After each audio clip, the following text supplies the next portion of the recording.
Welcome students. I am your history teacher. Today we will continue the chapter 1 part 2 of this video. Your chapter name is Tracing Changes Through 1,000 Years. So let's start. Historians and their sources. Historians use different types of sources to learn about the past, depending upon the period of their study and the nature of their investigation. Last year, for example, you read about rulers of Gupta dynasty and Harshvardhana. In this book, we will read about the following 1,000 years from roughly 700 to 1750. इतिहासकार और उनके स्रोत. इतिहासकार किस युग का अध्ययन करते हैं और उनकी खोज की प्रकृति क्या है, इसे देखते हुए वे अलग अलग तरह के स्रोतों का सहारा लेते हैं. उदाहरण के लिए पिछले साल आपने गुप्ता वंश और के शासकों और हर्षवर्धन के बारे में पढ़ा. इस पुस्तक में हम मोटे तौर पे 700 से 1750 ईस्वी तक लगभग 1000 वर्षों के बारे में पढ़ेंगे. You will notice some continuity in sources used by historians for the study of this period. They still rely on coins, inscription, architecture, and textual records for information, but there is also considerable discontinuity. The number and variety of textual records increased dramatically during this period. This slowly displaced other types of available information through this period. Paper gradually became cheaper and more widely available. इस काल के अध्ययन के लिए इतिहास का जिन सूत्रों का प्रयोग करते हैं उसमें आपको बहुत सी बातें ऐसी मिलेगी जो पिछले युग से वैसे ही चली आ रही है.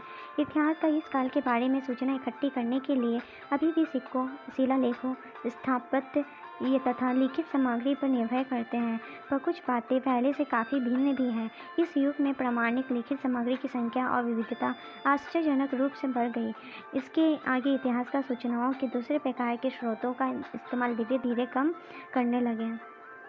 People used it to write holy texts, chronicles of ruler, letters and teachings of saints, petition and judicial records, and for register of accounts and taxes. Manuscripts were collected by wealthy people, rulers, monasteries and temples. They were placed in libraries and archives. These manuscripts and documents provide a lot of detailed information to historians, but they are also difficult to use. इस समय के दौरान कागज़ क्रमशः सस्ता हो गया और बड़े पैमाने पर उपलब्ध होने लगा.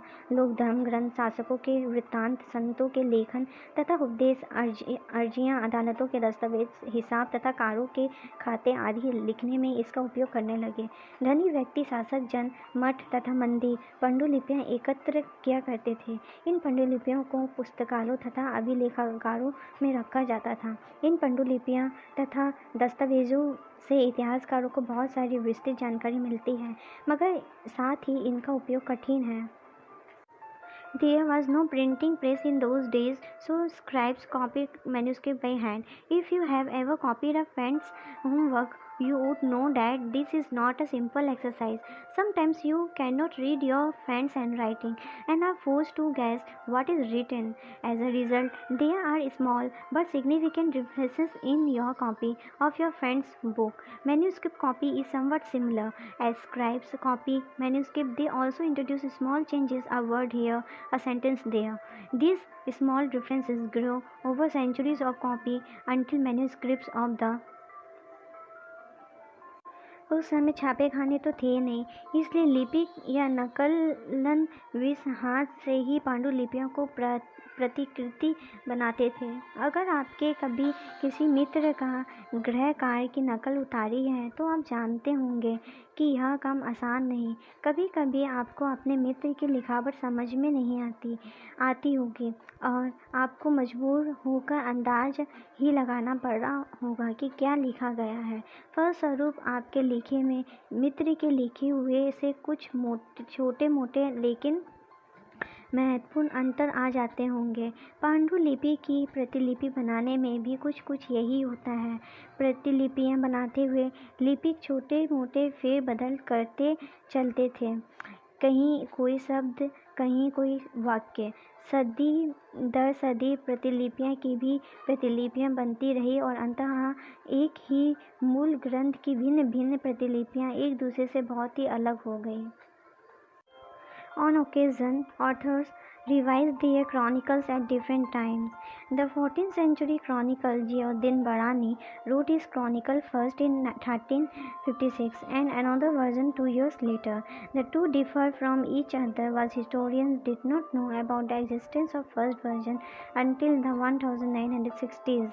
It remained lost in large library collection. कई बार लेखक स्वयं भी समय समय पर अपने मूल वृत्तांत में संशोधन करते रहते थे। 14वीं सदी के इतिहासकार ज़ियाउद्दीन बरनी ने अपना वृत्तांत पहली बार 1356 में और दूसरी बार इसके 2 वर्ष बाद लिखा था। दोनों में अंतर है, लेकिन 1971 तक इतिहासकारों को पहली बार वृत्तांत की जानकारी ही नहीं थी। यह पुस्तकालय के विशाल संग्रहों में कहीं दबा पड़ा था। This is the end of this video. If you have any doubts, please let us know. We will try to clear your doubts in another video.